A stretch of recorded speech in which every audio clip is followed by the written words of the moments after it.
Okay, it's 1963 suddenly, and my name is Evan Weiner, and thank you, Samantha, for inviting me, and I hope everybody is okay. On Sunday, it is November 22nd, and that is going to be the 57th anniversary of the assassination of John Kennedy. It's hard to believe it's 57 years. I remember being 7 years old on the Lower East Side of Manhattan in a little grocery store, Dominic's grocery store, when I saw all these people who were very, very upset that the president had been killed.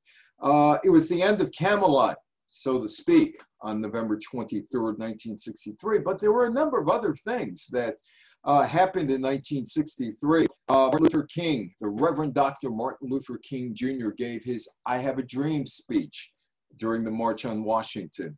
Vietnam, U.S. troops were there, sit-ins and no service, protests against Jim Crow in the South, demonstrations and arrests of people like the Reverend Dr. Martin Luther King. The space race was going on, the Mercury astronauts for the United States and the Soviets sending up a woman into space, the space race in the Cold War in 1963, and that is Valentina Tereshkova, who was sent into space by the Soviets. JFK was in Berlin at the Berlin Wall, giving a talk to or speech to Germans. George Wallace at the University of Alabama. You're not welcomed here if you are a Negro. There is George Wallace blocking the entrance to the University of Alabama for Negro applicants who happen to get into the University of Alabama. Beatlemania started in Europe in 1963, and ironically enough, the Beatles were supposed to be featured on the Walter Cronkite Evening News the night of November 22nd, 1963. And some can say, and some do say, that the assassination of John F. Kennedy ended the 1950s innocence, although I'm not sure there was ever a 1950s innocence, but that is the funeral for the president on November 25th, 1963.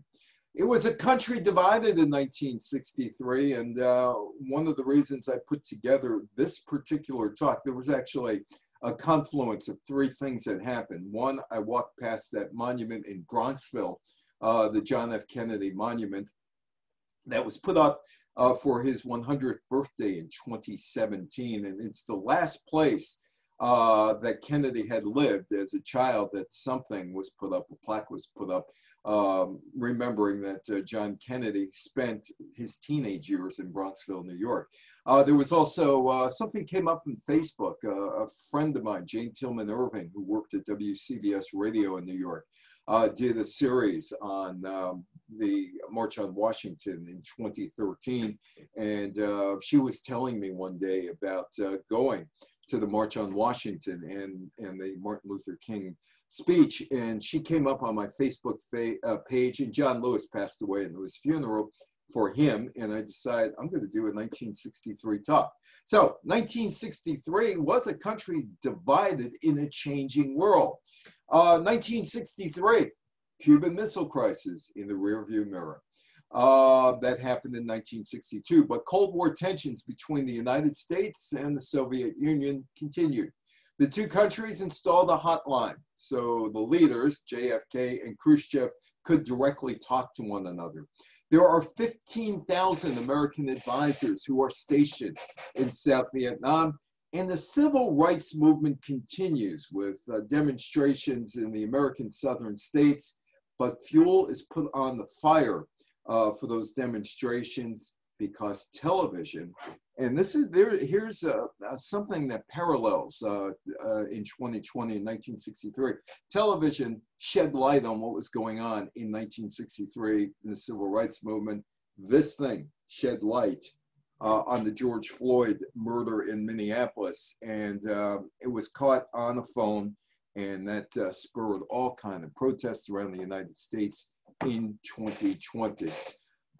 Eisenhower ended his presidency on January 20th, 1961. JFK who at that time was 43 years old, young guy, new generation taking over.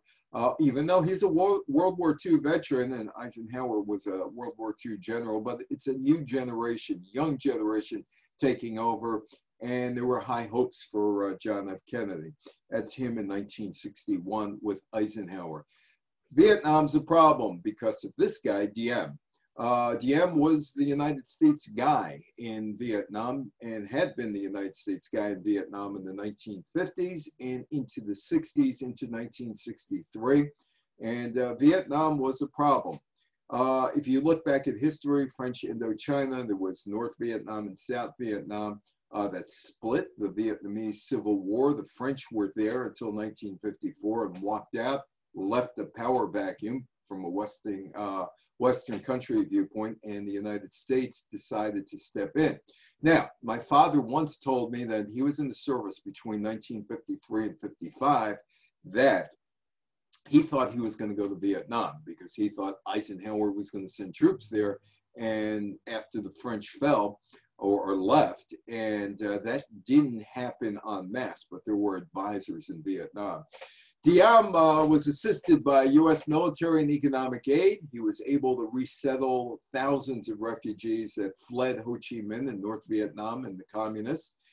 They happened to move to the South Vietnam, but he was a Catholic, and he had preference to fellow Roman Catholics, and that made him unacceptable to the Buddhist population in South Vietnam, and they were the overwhelming majority. So Diem, who is a Catholic, was literally at war with the Buddhists in South Vietnam, who didn't particularly like his tactics and his favoritism of the Catholics over the Buddhists.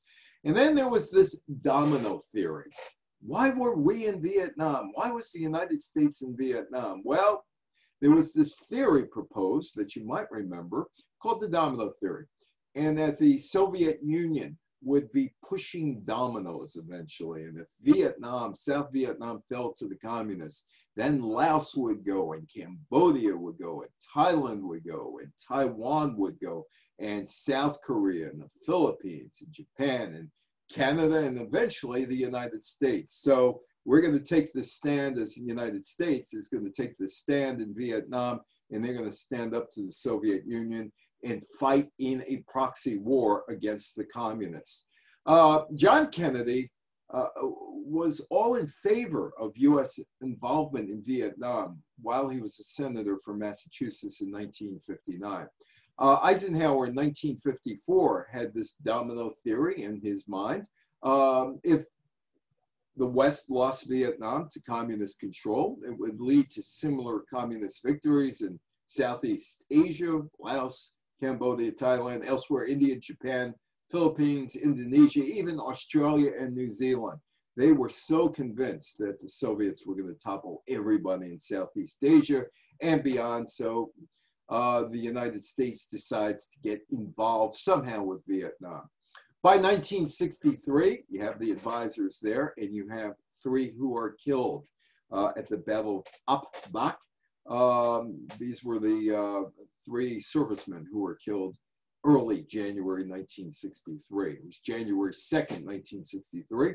And the Viet Cong claimed the victory after it downed 5 U.S. helicopters. An American officer was killed, 3 other servicemen injured in action.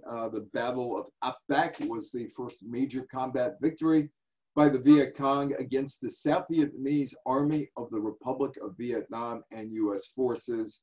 And the United States is getting involved in a protracted war with North Vietnam.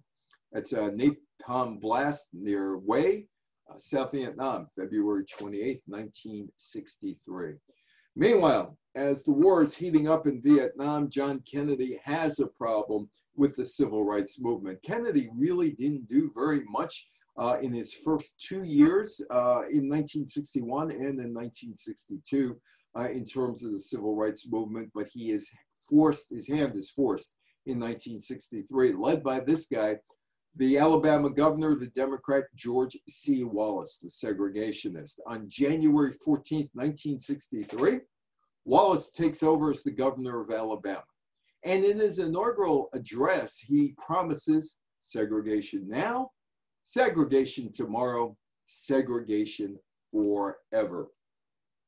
Meanwhile, as Wallace is talking, Nikita Khrushchev, the leader of the Soviet Union, head of the Politburo, #1 guy in the Soviet Union, he flies to East Germany on January 16th, 1963, to talk to the East Germans about what's going on with Warsaw Pact countries and what the Soviets' plans are for the immediate future.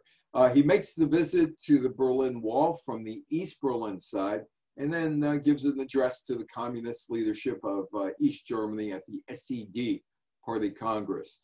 At that speech, this is only about 6 months after the Cuban Missile Crisis. In fact, it's probably less than 6 months, probably more like 4 months. Khrushchev claimed the USSR had a 100 megaton nuclear bomb, which of course drew everybody's interest.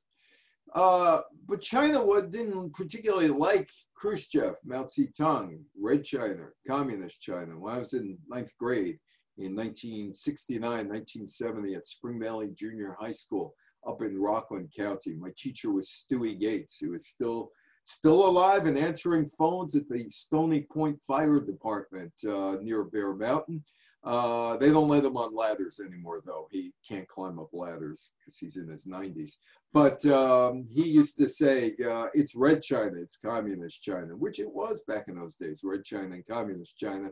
Mao Zedong and Khrushchev did not like one another, which added another layer to the Cold War. The relationship between the Soviet Union and China reached the breaking point as the two governments engaged in an angry ideological debate about the future of communism. In June of 1963, officials from the Soviet Union and the People's Republic of China met in Moscow. The Chinese government had become openly critical of what it referred to as the growing counter-revolutionary trends in the Soviet Union. This is when Khrushchev backed down from Kennedy after the Cuban Missile Crisis began in 1962. And China was unhappy with the Soviet Union's policy of cooperation with the West. The United States and the Soviet Union on October 10th, 1963, a nuclear test ban planned. The first test ban agreement between the USSR and the US ratified by the United States Senate October 10th. The agreement banned the above-ground testing of nuclear weapons. This guy ran for Senate in North Carolina in 1992, Harvey Gantt, who is still around. Harvey Gantt was a pioneer of sorts. On January 28th, Harvey Gantt, black student, entered Clemson University in South Carolina, the last state to hold out even longer than George Wallace, because as you will find out in a couple seconds, Wallace made this symbolic speech, but really didn't bar anybody from the University of Alabama. But in South Carolina, the US state, it was the last to hold out against racial discrimination and desegregation. Now, I don't know how many of you remember Betty Friedan. I don't know how many of you remember the book, The Feminine Mystique. But the feminine mystique would start the women's rights movement. So 2 civil rights movements going on in the United States in 1963. The women's rights movement and the civil rights movements led by the Reverend Dr. Martin Luther King Jr. and others. Betty Friedan publishes a book because no magazine wanted her magazine article about what happened to her after college. In 1957, Friedan was asked to conduct a survey of her former Smith College classmates for their 15th anniversary reunion, of course, Smith being one of the sister schools. So this is 1942, then 1957. And she asked her classmates, well, what'd you do in life? And they said, we're unhappy, we're housewives.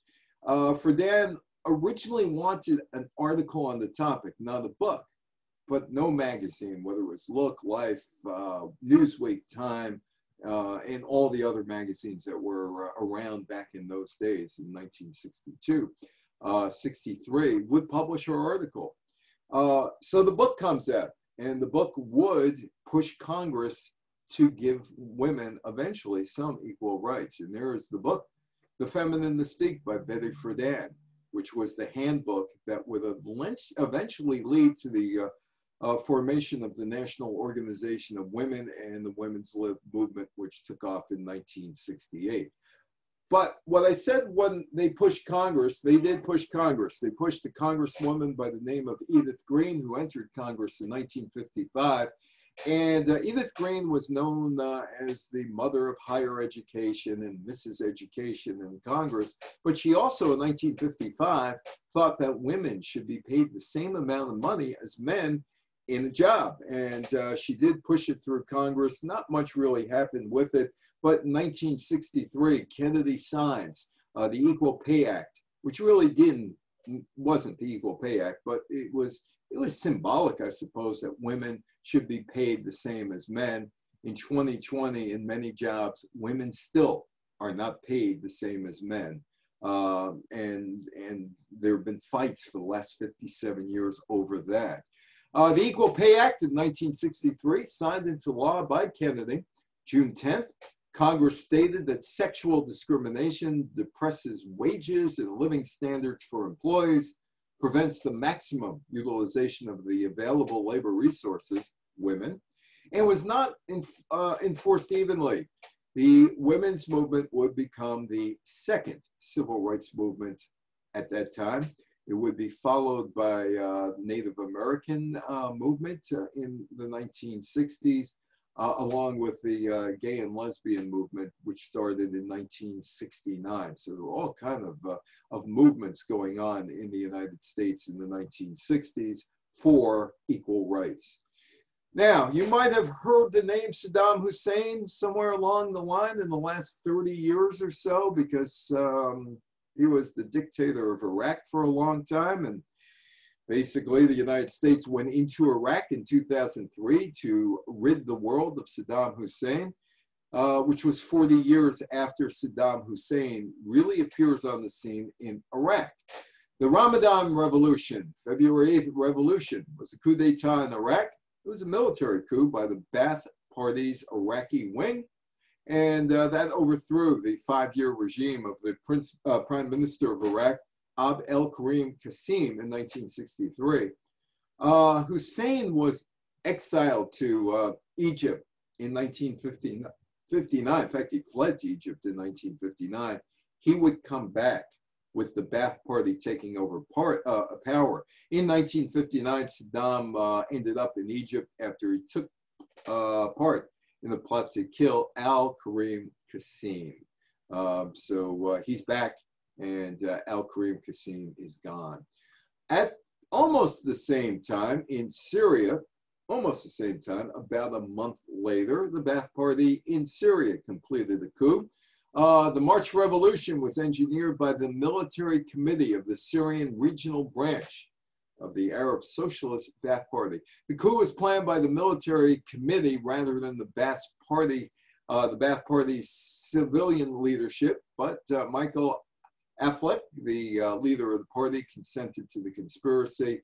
The leading members of the Military Committee thought through the process and immediately took power afterwards. The three who did was Mohammed Yuran, Salah Jadid, and Hafez al-Assad. If that al-Assad name looks familiar, it should. 57 years later, his son is still in charge, or is in charge of Syria. So it's been about 57 years that the Assad family, for the most part, there have been some years that they weren't there, but for the most part, it's been run by the Assad family since 1963, Syria. The problem with John F. Kennedy and the civil rights movement was a political problem. John F. Kennedy decided he wasn't going to move. Really, he didn't want to move to support civil rights because he was looking at re-election in 1964. And he felt that it was a losing issue to give Negroes equal rights in 1964 and other minorities. And so he just was not moving on this because he wanted to be reelected in 1964. And he was very, very slow to come to the table. And he did come to the table, but he would be assassinated in November of 1963. So his legacy in terms of civil rights, at best, is incomplete. It was JFK's domestic problem. He was slow in supporting the civil rights movement, 1961-62. In 1961, JFK would eventually support the freedom rights to a certain extent. Robert Kennedy was the Attorney General, the president's brother, and they did do something in 1961 to help people go to the South and demonstrate, or people in the South to cross state lines because they didn't have cars. So the Kennedy brothers, John Kennedy and Robert Kennedy, the Attorney General, were able to end segregation on interstate buses like Greyhounds in 1961 in November, but it really wasn't all that much that they did. James Meredith wanted to go to school at the University of Mississippi in 1962. He was denied that right, even though he had the grades to go in there. In the fall of 1962, Meredith tried to enroll at the all-white University of Mississippi. Federal government backed his right to do so, but the governor of Mississippi, Ross Barnett, vowed to block Meredith from attending classes. Meredith once again tried to register for classes, this time with federal marshals at his side. Rioting erupted on the campus, and 2 people were killed. John Kennedy sent federal troops to the campus, and Meredith was eventually able to attend class. In November of 1962, Kennedy did issue an executive order to end housing discrimination, redlining, you might have heard that, where basically a real estate agent could take a white couple to an area and show them an apartment for X amount of dollars, and would show a Negro couple going to the same apartment, and the price would be jacked up twice as much as the white family that, or the white couple that saw the place. And that becomes illegal in November of 1962. But Kennedy ignored calls from civil rights leaders that he introduced civil rights legislation. Martin Luther King said to him, where is it? He says, well, now is not the time.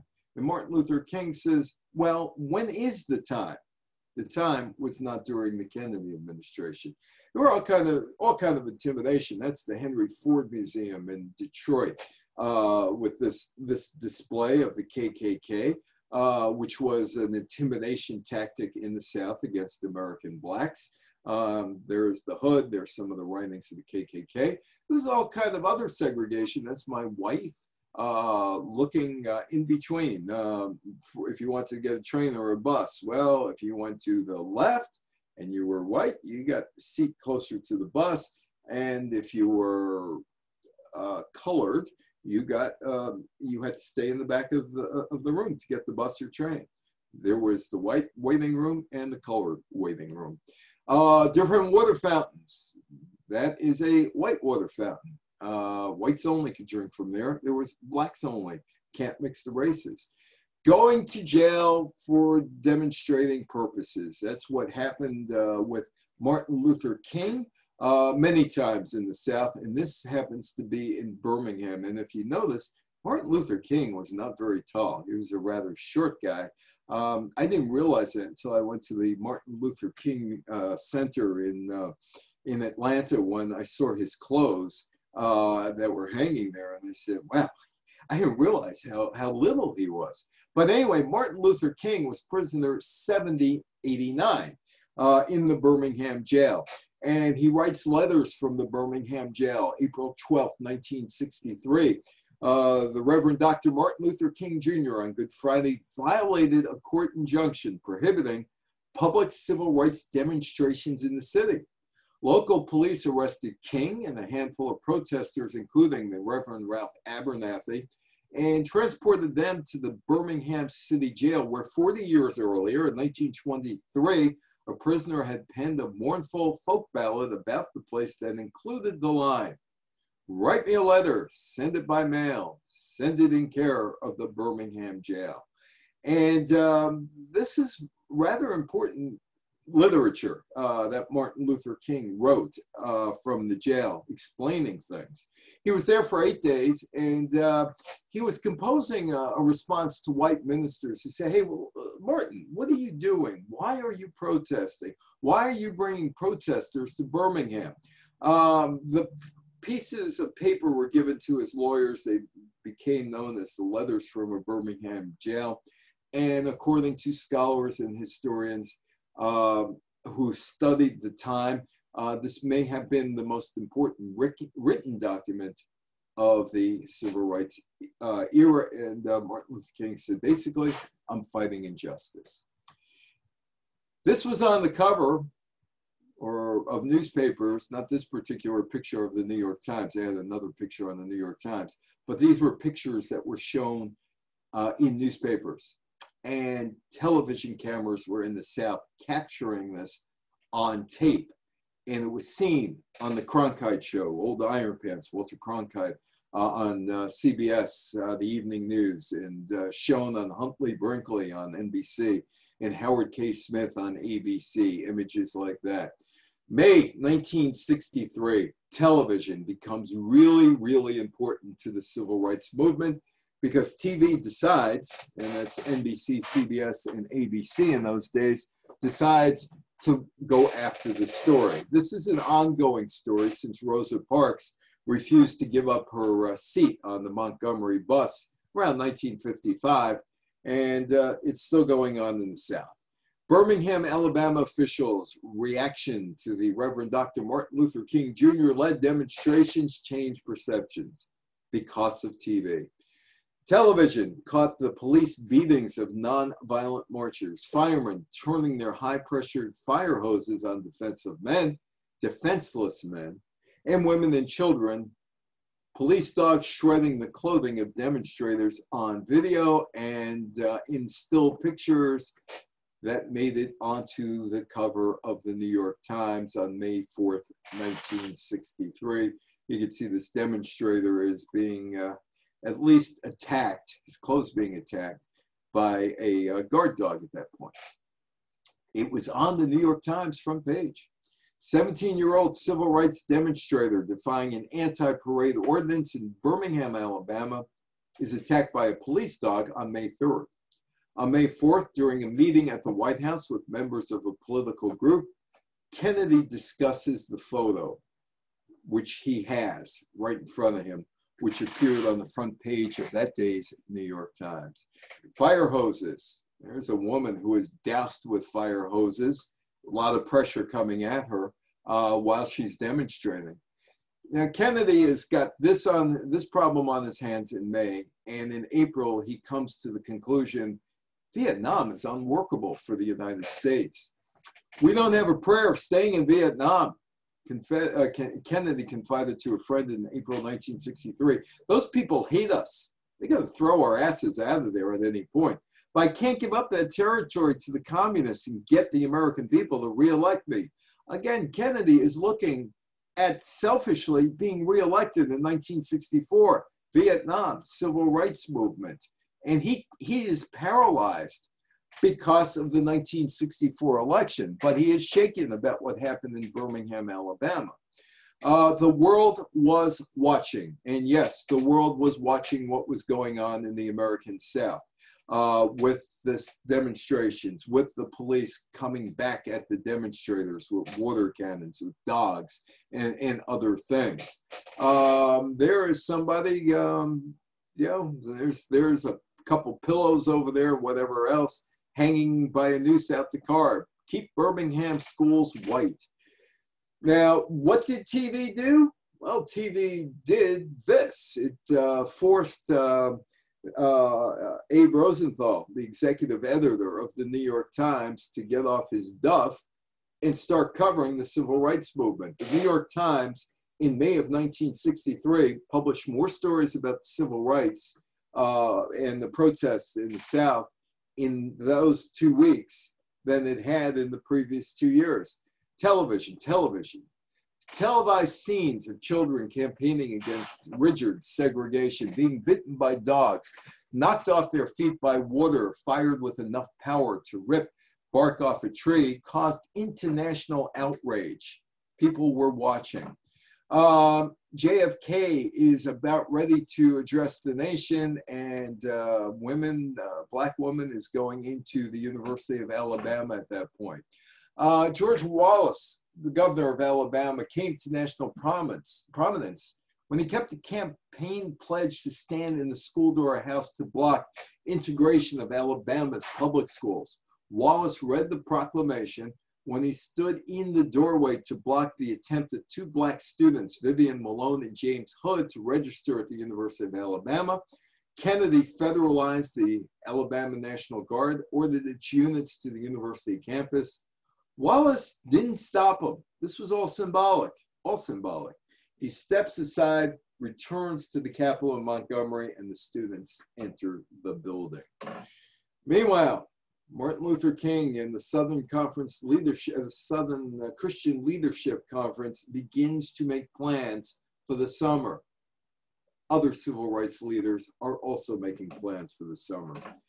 On June 11th, the same day that Kennedy is addressing the nation on civil rights, the Southern Christian Leadership Conference announced plans to demonstrate in Washington over the summer for new civil rights legislation. Their group called for a massive, militant, monumental sit-in on Congress, mass acts of civil disobedience all over the country. While Kennedy does make a speech, and he does make a speech, the administration seems to be dithering on what to do. A few hours later, another civil rights activist, Medgar Evers, is killed in Mississippi. JFK, in the last few months of his life, finally joins the civil rights movement in June 1963.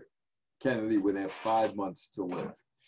The June 11th speech, it ought to be possible for American students of any color to attend any public institution they select without having to be backed up by troops. It ought to be possible for American consumers of any color to receive equal service in places of public accommodation, such as hotels, restaurants, theaters, retail stores, without being forced to resort to demonstrations in the street. And it ought to be possible for American citizens of any color to register and to vote in a free election without interference or fear of reprisal. It ought to be possible, in short, for every American to enjoy the privileges of being American without regard to his race or his color. In short, every American ought to have the right to be treated as he would wish to be treated, as one would wish his children to be treated. But that's not the case. 100 years of delay have passed since President Lincoln freed the slaves, yet their heirs, their grandsons, are not fully free. There's something that if you're paying close attention to that talk, you might have picked up. His race, his color, his grandchildren, the slaves, their grandsons, no granddaughter. See, all this is going on, and women are being forgotten. In fact, when the Civil Rights Act comes around in 1964, there is a huge hole in the Civil Rights Act concerning women in higher education. It was all about the men. You don't see anything in 1963 about women in Kennedy's talks. This is Medgar Evers. There's a school in New York City that's named after Medgar Evers. On May 28, 1963, a Molotov cocktail was thrown into the garage of his home in Mississippi. And 5 days before his death, he was nearly run down by a car after he came out of the Jackson NAACP office. In Jackson, Mississippi, June 12th of 1963, Evers pulled his car into his driveway after returning from an integration meeting where he conferred with NAACP lawyers. Emerging from his car and carrying NAACP t-shirts that stated "Jim Crow must go," Evers was struck in the back with a bullet that ricocheted into his home. He staggered 30 feet before collapsing, dying at a local hospital 50 minutes later. In 1934, after 3 trials, 31 years later, Evers' killer, Byron Della Beckwith, was convicted and sentenced to life in prison the police really didn't make that much of an effort to go after Della Beckwith. And finally, it would take 31 years to sentence him. JFK was now becoming involved with the civil rights movement. Here he is with Medgar Evers' family a few days later in the Oval Office of the White House. Evers and his wife Merle established the NAACP office in Jackson, Mississippi in the mid-1950s, led marches, prayer vigils, voter registration drives, and boycotts. As early as 1955, Evers' name appeared on a death list. He persisted. He appealed to blacks and whites to work together for a peaceful solution to social problems. Evers orchestrated a boycott of white merchants in Jackson in early 1960s.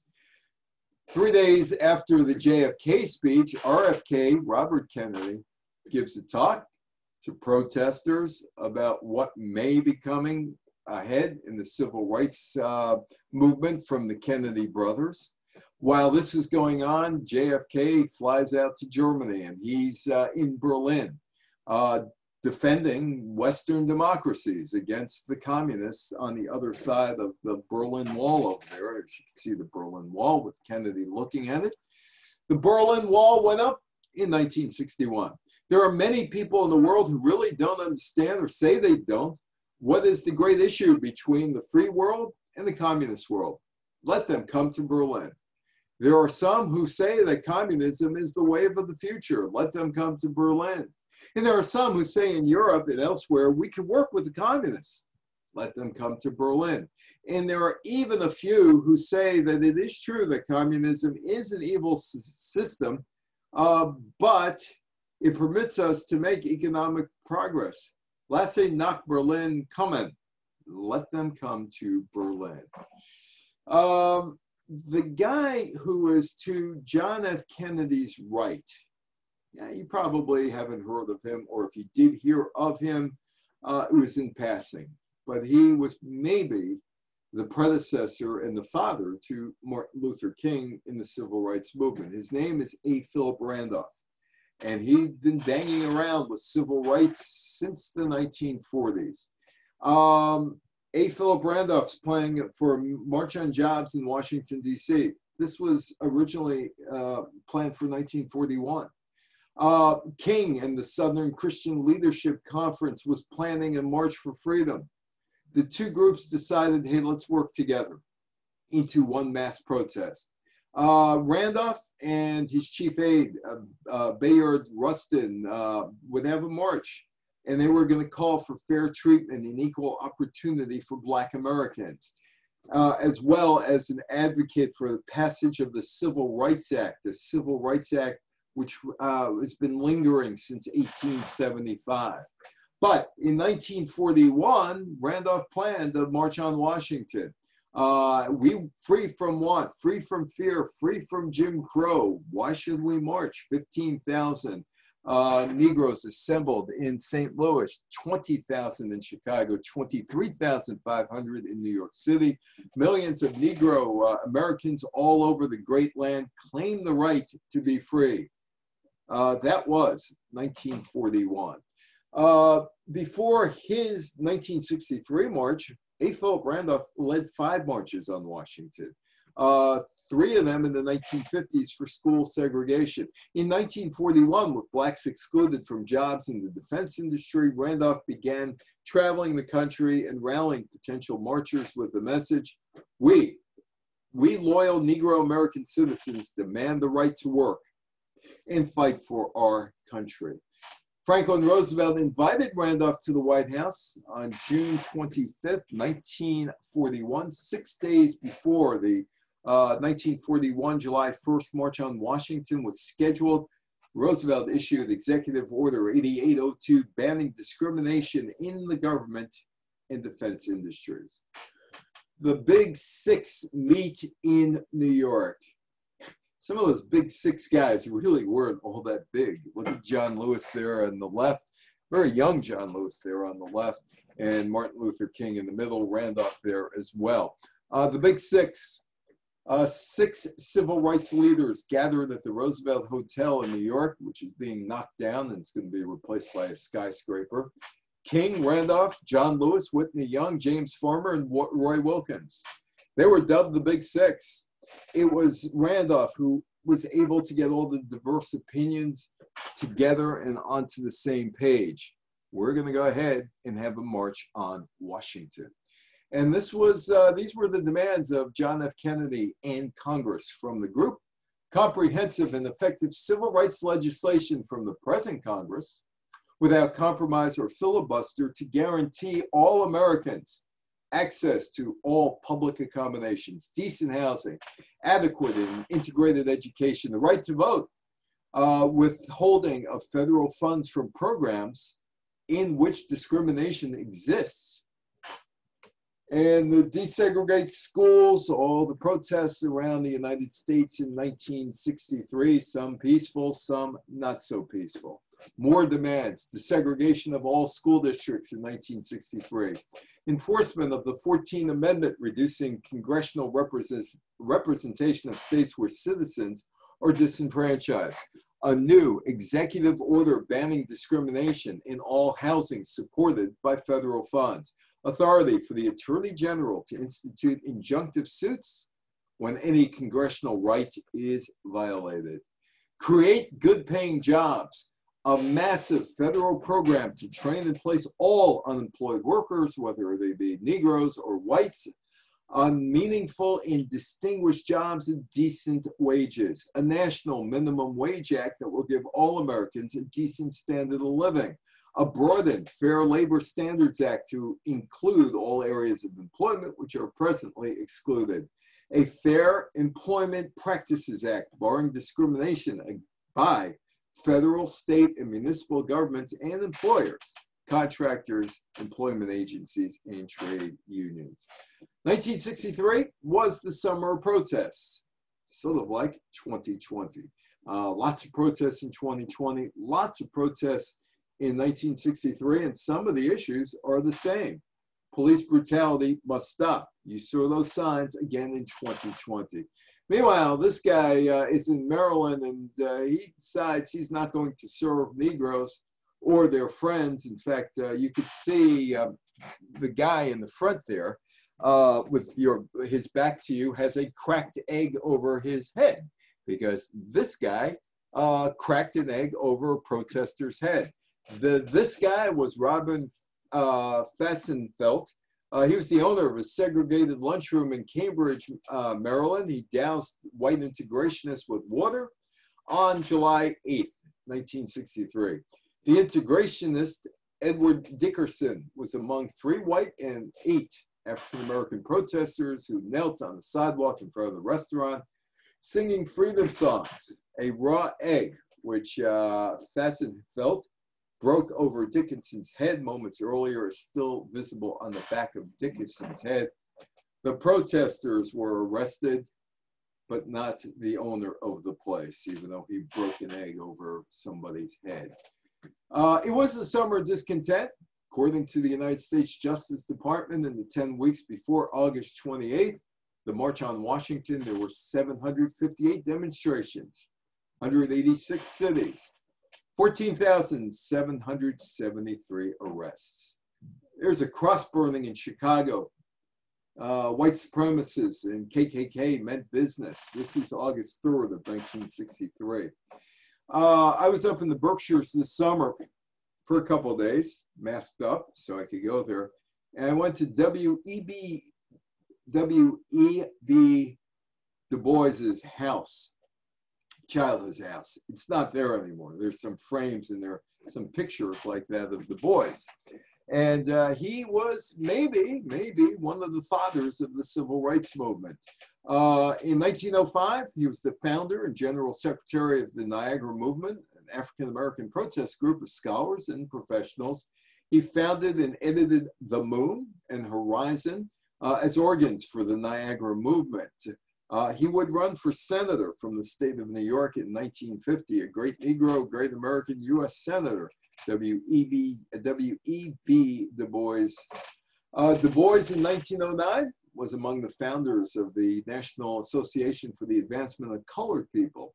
From 1910 to 34, he served as the Director of Publicity and Research for the group, a member of the Board of Directors, and the founder and editor of the Crisis, the monthly magazine. He ran for Senate in New York in 1950. In the 1950s, his socialist views got him in trouble during the McCarthy years with Joe McCarthy, the senator from Wisconsin, who outed communists and caused a lot of problems for a lot of people. He would eventually flee to Ghana, never announced his American citizenship, and oddly enough, he dies the night before the start on the March on Washington. There is Martin Luther King. So here we are, August 28th, 1963. About 250,000 people in front of the Lincoln Memorial. Randolph, Philip Randolph, leads off the day's diverse array of speakers, closing his speech with a promise. We here today are only the first wave. When we leave, it will be to carry the civil rights revolution home with us into every nook and cranny of the land, and we shall return again and again to Washington in ever-growing numbers until total freedom is ours. And if you were atop of the Lincoln Memorial, Lincoln Monument, and looking across the mall, that's what you would have seen, a sea of people. Other speakers who followed included Philip Randolph's assistant, Bayard Rustin, NAACP President Roy Wilkins, John Lewis, the congressman eventually of the Student Nonviolent Coordinating Committee, or SNCC, civil rights veterans Daisy Lee Bates, and from nearby in New Rochelle, Ossie Davis and Ruby Dee, the actor and actress. The march also featured musical performances from Marian Anderson, Joan Baez, who retired last year, Bob Dylan, who probably would have still been out there this year if it wasn't for COVID-19, and Mahalia Jackson. And there is Mahalia Jackson, and she plays a critical role in what is about to happen at the March on Washington. Martin Luther King struggled with his speech initially. Initially, he didn't know exactly what he was going to talk about. Mahalia yelled out, "Tell him about the dream, Martin, tell him about the dream." Martin Luther King originally thought the speech should be low-key. He was speaking to a broad audience about controversial themes. King looked out over the crowd, as he later explained in an interview, and all of a sudden this thing came to be that used. They used it many times before, the thing about, "I have a dream." And I felt I wanted to use it here. King started speaking completely off the cuff. "I have a dream." And that's Jane Tillman Irving on the left, who used to be with WCBS Radio, me in the middle, and Rich Lamb, who's still over at WCBS Radio on the right, covering City Hall. And Jane and I have had many conversations over the years about her being at the March on Washington, and her listening to the talk, and then her and her mother going back home to New York, not being able to get gas at the gas station because they were black. And the Green Book, and the Green Book telling you how to operate, where to go to restaurants, where to stay in hotels, where to get gas if you're African American or Negroes in 1963. And that is the Green Book, the Negro Motorist Green Book, and that told you where to get gas, where to eat, where to stay without getting in trouble in the various areas that you were going to. And it was put out by the American Automobile Association, or AAA. Jane told me there was exhilaration and then deflation. The inspiring speech, this is the moment feeling, then the reality. America was a segregated nation. Gas stations only served whites. Hotels refused Negroes. Nothing changed after the speech. In September in 1963, Birmingham, the Baptist church is bombed, the 16th Street Baptist Church. As you can see here, the aftermath of the bombing. It was September 15th, less than 3 weeks after the March on Washington for Jobs and Freedom. It was a dynamite blast. 4 Klansmen. It explodes inside the church and killed 4 young girls. Addie Mae Collins, who was only 14, who would now be 71 years old. Denise McNair, who was only 11 years old, she'd be 68. Carol Robertson, who would now be 74 years old. I'm sorry, I will take that back, 71 years old. And Cynthia Wesley, who would also be 71 now. More than 20 others are injured in the attack, timed to occur during Youth Day tributes to part of the local young people in Birmingham, Alabama. Again, the police weren't too anxious to find these guys. They eventually did. The FBI provides long concealed evidence.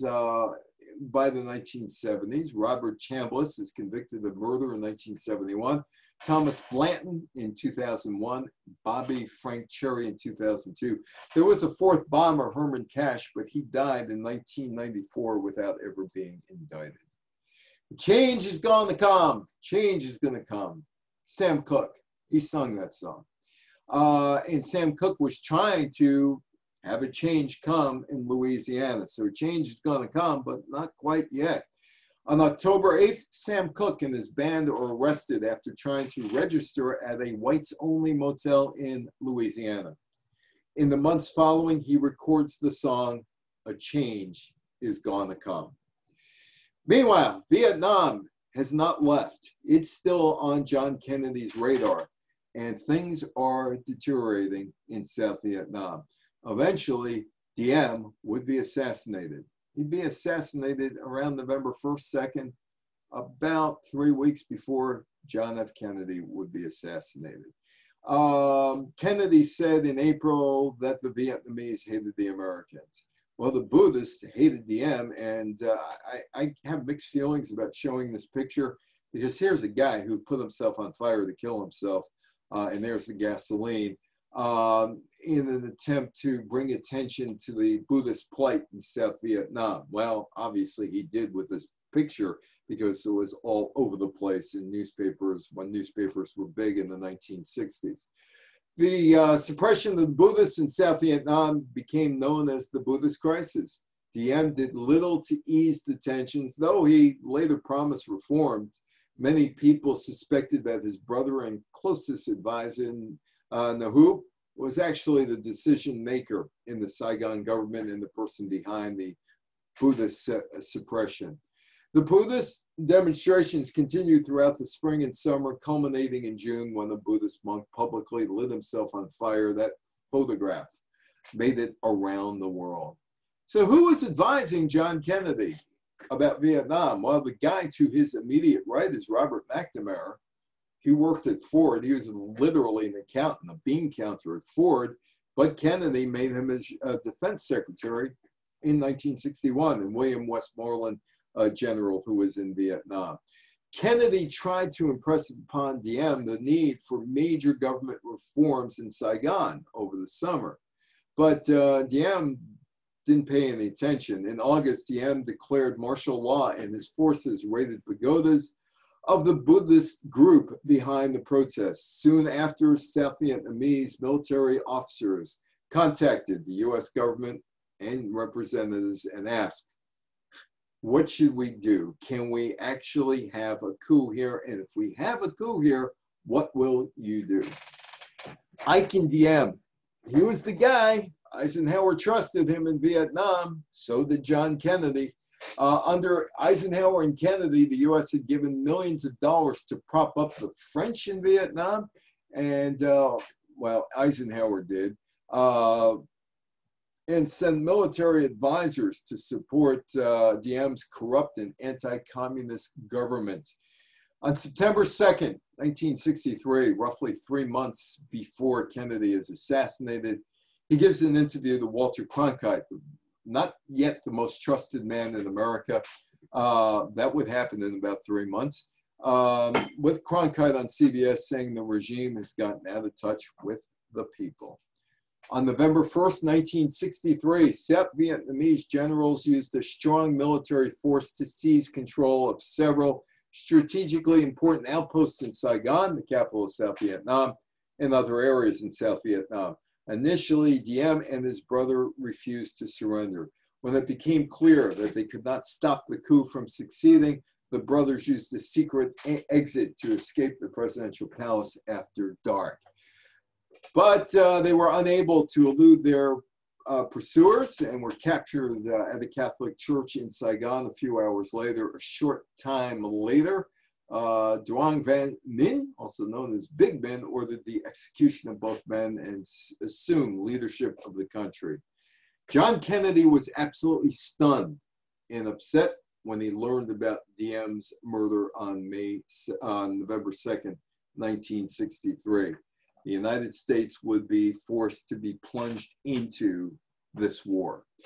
Saddam Hussein's out of power by November 13th, 1963 in Iraq. There was a second coup d'etat. The Ba'ath Party is gone, but the pro-Nasserists, Nasser being the president of Egypt and a big power in the Middle East in those days in 1963. So his guys who liked him in Iraq lead a military coup within the Ba'ath Party. It's bloodless, but 250 people are killed in related action. The Nasserists, named after the Egyptian president Gamal Abdel Nasser, favored Arab unity. In fact, there was once a United Arab Republic, which connected Syria and Egypt. And we get to February 22nd, 1963. Now, before I go on here, I'm going to tell you a story from an old friend of mine, the late Marv Schneider. And I covered sports for a while. In the early 80s, I was covering sports in the National Basketball Association, whose commissioner at that time was Lawrence O'Brien. Lawrence O'Brien was part of the so-called Boston Mafia that surrounded John Kennedy, and there was Powers, and there was O'Donnell, and there was O'Brien. Somehow Pierre Salinger slipped in there as well. And so Larry O'Brien told my friend Marv on November 22nd, 1963, that morning, they were in the Fort Worth Hotel. The whole group was in a hotel in Fort Worth, and O'Brien and Kennedy go up to the roof. And they're walking. Kennedy just looks at him and he says, "Look around." He said, "You know, it's a great big world out there. If anybody wants to get me, they're going to get me." And there's the last speech. Fort Worth Chamber of Commerce. Members of the Fort Worth Chamber of Commerce must be missionaries of progress, must not just beneficiaries of the efforts of others. And Kennedy gives a talk. And I told you about the morning of November 22nd. There is Larry O'Brien. When I knew him, he had gray hair and he had different glasses in the late 70s and early 80s. Larry O'Brien telling Marv Schneider about things. Hey, it's raining, but Kennedy is out there in the rain. So is Lyndon Johnson and others. It's raining. And Kennedy tells some jokes about how his wife, Jacqueline Kennedy, is running late and gets into the meat of things. So light rain is falling on the morning of November 22nd, of Friday.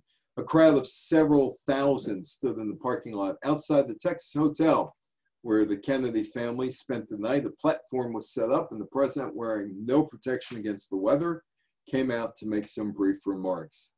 "There are no faint hearts in Fort Worth," he began, "and I appreciate your being here this morning. Mrs. Kennedy is organizing herself. It takes longer, but of course she looks better than we do when she does it." He went on to talk about the nation's need for being second to none in defense and space. Let me say one thing about space. I have a friend by the name of Dick Hull. I may have done this talk last year for you on the 50th anniversary of the lunar landing. And forgive me if you heard the talk, and I'm going to bring this up again because I think I gave it to you. I'm not sure, but I did give it to a whole bunch of people in June, July, and August of 2019, the 50th anniversary of the lunar landing. As far as space goes, Kennedy didn't care about space and experiments in space. All he wanted to do was land Americans on the moon first, and that was it. In 1964, he might have had to cut back because he wasn't really committed to the space program, even though he said, "I want to land a man on the moon before the end of the decade." Again, through the prism of being reelected, spending money on space was not something he needed to do per se, or civil rights movement as well. But anyway, for continued growth in the economy and the willingness of citizens of the United States to assume the burdens of leadership. Getting back to space, that was Dick Hull, who worked for NASA between 1960 and 75, who worked on the Apollo 11 mission, getting the video back to the moon, who told me that Kennedy wasn't all that interested in space, and everybody at NASA knew it. The final breakfast, there is JFK looking at his wife, Jacqueline Onassis, and of course that outfit would become very, very famous in the next few hours after this breakfast. Inside the hotel, the president spoke at the breakfast for the Fort Worth Chamber of Commerce, focusing on military preparedness. We are still the keystone in the Arch of Freedom. We'll continue to do our duty, and the people of Texas will be in the lead. He's in Texas campaigning for the 1964 election. The Dallas motorcade. The party, now, I don't know how many of you have been to the Metroplex between Fort Worth and Dallas. It's not a very long ride. It's about 25 miles between the two cities. But they flew. It flew from Fort Worth to Dallas, which was about a 13-minute flight. And he's in the motorcade. And the motorcade is going through the Dallas streets. And there is no protection for the president. He's out there glad-handing the crowd and all. So is Jackie. It's about 12:30 in the afternoon. People are lined up on the streets. They wave to the Kennedys. The car turns off Main Street at Daly Plaza, 12:30. Passes the Texas School Book Depository. Gunfire suddenly reverberates in the plaza. I was in that building, and to be honest with you, I never knew it was about a 200-foot shot. That's all it was. If Oswald did it, and Oswald, according to the Warren Commission, did it. The bullet struck the president's neck and head, slumped over towards Mrs. Kennedy. Governor John Connally, riding with them, was shot in the back. This is where Walter Cronkite becomes the most trusted man in America. He delivers the news. President is dead, takes down the glasses, sheds a tear, puts the glasses back up, old Iron Pants is back in the saddle, becomes the most trusted man in America because he reads the president is dead, shows some emotions. Lee Harvey Oswald is charged with the murder of John Kennedy. He's picked up later that afternoon at a movie theater. He had been recently hired at the Texas School Book Depository. He was being held at the Dallas Police Precinct for assassinating President Kennedy, and also the fatal shooting shortly thereafter of Patrolman J.D. Tippit on a Dallas street. Lyndon Johnson is sworn in as president by Sandra Hughes, a judge on Air Force One. Jackie is at his side. It goes back to Washington with Lyndon Johnson and with John Kennedy's body in the casket. 2 days later, Jack Rubenstein shoots Lee Harvey Oswald. For some reason, he has total access to the Dallas police station. Ruby was a guy who owned a strip club in Dallas. And he felt it was his duty to kill Oswald for killing John F. Kennedy. Oswald was scheduled to be transferred from police headquarters to the county jail on November 24th. I remember watching this live. I was 7 years old at the time. Some of you probably watched it. It was the first execution that we all saw on TV. Viewers across America were watching. I was watching NBC's coverage, as a matter of fact. Ron Nesson, that's who was on, who eventually signed paychecks for me at Westwood One Mutual Radio. Anyway, America was watching the live television coverage, and they see this man aiming his pistol and firing at point blank. The assailant, identified as Jack Ruby. Jack Rubenstein, a local nightclub owner. He was a strip joint owner. Oswald would die 2 hours later at Parkland Hospital in the same room that John Kennedy died. The funeral takes place on November 25th, Washington, D.C., at Arlington National Cemetery across from Washington, across the Potomac in Virginia. He's laid to rest. The funeral attended by heads of state, representatives from more than 100 countries. Untold millions watched on television. At the graveside, Jacqueline Kennedy and her husband's brothers, Robert and Edward, lit the eternal flame. That's at the Henry Ford Museum. You talk about ghoulish things. This is 2017 when I was there, speaking on a cruise ship. And I took a picture of that because I really did not know that the car Kennedy was killed in was retrofitted to protect not only Lyndon Johnson, but Richard Nixon as well. They put some bulletproof armor onto it, and it went back into service. And the modern new four-door convertible seemed well suited to a young, forward-thinking president, Kennedy. But tragedy struck when President Kennedy was assassinated in November 1963 while riding this car through the streets of Dallas. As the world mourned, the Secret Service quickly took steps to have this vehicle rebuilt so it would better protect future presidents. Later modifications during the Johnson and Nixon's presidency only served to illustrate the continual tension between the president's desire to be seen and the Secret Service efforts to protect them.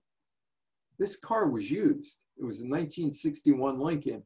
It was used after they retrofitted it, mere few days after Kennedy is killed. Meanwhile, November 22nd, America gets its first glimpse of the Beatles on Mike Wallace's CBS morning news show. A fuller version was supposed to be seen on old Cronkite's newscast, introducing the Beatles to America long before, well, not long before, but about 8, 9, 10 weeks before they would appear on Ed Sullivan, and Beatlemania and the British invasion would be a thing in the United States. The Beatles' first American TV exposure, November 22nd, 1963, the CBS Morning News with Mike Wallace. Wallace and his producers did a profile on the Beatles in a segment that was scheduled to be repeated on the nightly news show hosted by Walter Cronkite. It was shelved. The piece would be shown on the CBS Evening News on December 10th. The Mercury astronauts. The Mercury program was done. 6 astronauts went up, 6 different missions. Deke Slayton, because he had a heart ailment, never did get up into space. The space race / Cold War was heating up with the US and the USSR wanting to land a man on the moon as part of it. The Mercury missions ended after NASA proved it could get astronauts into orbit around the Earth. The Soviet Union put a woman in space. Congress wasn't sure if putting a man on the moon was worth the cost, given the problems Americans had on Earth with Vietnam, with the Civil Rights Movement, and Kennedy wasn't necessarily going to push ahead either. That is the Prime Minister of Malaysia, Najib Razak, in 2010 with me at St. Regis Hotel. He's had all kind of corruption charges leveled against him. That was the best party I ever attended. It was run by the Malaysian mafia, and they were saluting the First Lady of Malaysia. Jamie Foxx was the MC of that $2 million bash, and at the last moment they had to find somebody who was going to be the recipient of a grant, because there were a lot of things going on there with the Malaysian mafia, and they had to clean it up, and they did. But I bring up Malaysia because it became a country on September 16th, 1963, through the merging of the Federation of Malaya and the British Crown Colony of Singapore's North Borneo. The world's a dangerous place. September 25th, there's a coup d'etat in the Dominican Republic. One Bosch is deposed by the coup led by the military with civilian support. A revolution starts in Radfan, South Yemen, against British colonial rule, October 14th of 63. Africa, the Organization of African Unity would form in 1963. 30 of 32 independent nations meet in Addis Ababa, Ethiopia. This was an outgrowth of the Pan-African movement that was begun by W.E.B. Du Bois, who died earlier that year in 1963, and other African-American intellectuals. The OAU is intended to foster unity among African nationals. The organization stood for the eradication of colonialism, mutual defense, and the promotion of the economic and social welfare of member states. December 12th, Kenya declares independence from Great Britain. They stayed within the British Commonwealth. Health news down in Houston, Dr. Michael DeBakey's artificial heart pump is invented to assist patients with a damaged heart. That was July 19th, 1963. Now, there's all this talk about all these vaccinations that are coming around for COVID right now, and there are 3 currently, 2 in the United States, 1 in England, that seem to have the efficacy that the scientists want, over 90% in 2 of them, the Pfizer one and the Moderna one here in the United States, and the, I believe it's called Aztec in England, is showing for people like me, I'm 64 and older, showing that's working for older people, which is all good news, which means one day I could come back and talk to you in person. But the vaccine against measles approval was given for a vaccination in 1963, and that was John Anders who had developed it, and it took a while for him to develop it, unlike this one, which seems to be rather quickly developed within a year. Tito in 1963, here seen walking with John F. Kennedy, becomes president for life in Yugoslavia. His name is Joseph Broz. He becomes the president for life in April of the Soviet Socialist Federal Republic of Yugoslavia. It changes to the European nation's name in Tito's authority, part of several socialist reforms during that year to the country's constitution. And you know, we have these things now, right? These little things. Portable television, and if you remember, we used to have TVs that just sat in the middle of the room and you couldn't move them around. Well, in Japan, they developed this portable TV that, and this guy's in a hospital. This guy's in a hospital. You can see the IV up with him, but he's sitting there watching TV. It's a big hit in Japan. For some reason, in the United States, it bombs. Nobody wanted portable TVs. And we finish up with Camelot. Camelot was fiction. It didn't exist. It existed because Jacqueline Kennedy decided that her husband needed a legacy. So she goes to work almost immediately to have this legacy for John F. Kennedy, because John F. Kennedy, in all reality, and I know people get mad at me when I point this out, because there's this perceived perception of Camelot and Kennedy, and he's young with the hair and you know, and all of that other stuff, and he was quick with a quip, and he gave these great news conferences where he would be always smiling and joking around, and there'd be banter back and forth.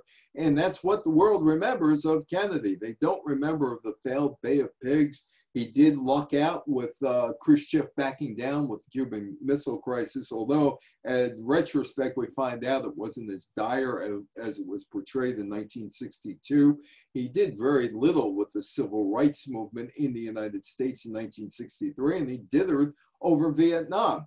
But he needed a legacy, and if anybody is upset with that, I will quote Casey Stengel, the former New York Yankees and New York Mets manager and the Baseball Hall of Famer, who played for the Brooklyn Dodgers, the New York Giants, and managed the New York Yankees and the New York Mets. So he took care of all the teams in the area. As Casey would say, you could look it up. On November 29th, 4 days after her husband's burial, Jacqueline Kennedy, the widowed mother of 2, invited Life magazine journalist Theodore H. White to the Kennedy compound, Hyannisport, Massachusetts. She wanted White to help rescue her husband's legacy, which she knew wasn't all that strong at that point. by linking his presidency to King Arthur and the Round Table. You might remember, I don't really remember this. I was rather young at the time, 6 or 7 years old. I wasn't into Broadway at the time, so I didn't know what was running. Camelot was running on Broadway. Jacqueline Kennedy said the lines he loved to hear were, "Don't let it be forgot that once there was a spot for one brief shining moment that was known as Camelot." JFK hated musicals. He never said that. The long-term impact of 1963, well, Martin Luther King in Atlanta. That's across the street from the Martin Luther King Center and the Ebenezer Baptist Church in Atlanta. The civil rights movement would gain steam with Lyndon Johnson basically putting the elbow to senators to get the Civil Rights Act passed in 1964. The Beatles would conquer America in 1964. Martin Luther King would win the Nobel Peace Prize in 1964. He would be killed in 1968. Saddam Hussein would grab power in Iraq in 1968. And of course, he was still a problem with the first Gulf War back in 1990 and then the second one in 2003. Hafez al-Assad would seize power in Syria in 1969. His son is running Syria right now.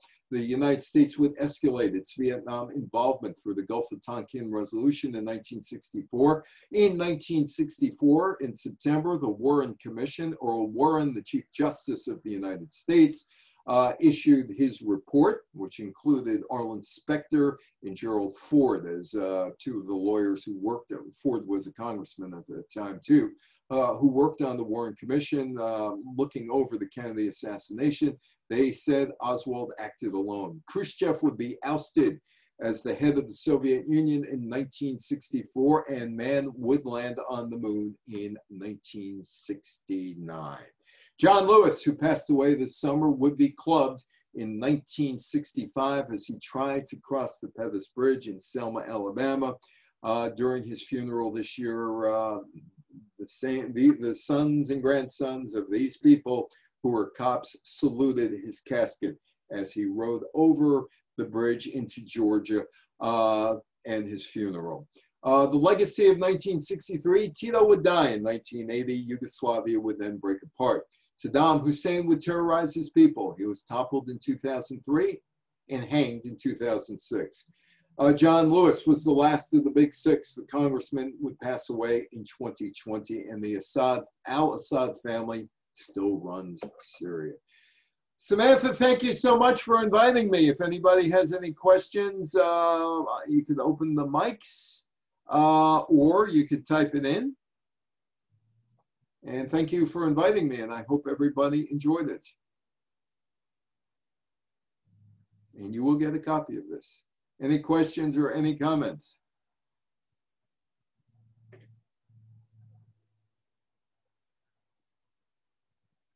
Well, I hope you enjoyed it. I'm going to ask, oh, I have to ask you to unmute. Okay. Let me unmute you. Any questions, any comments?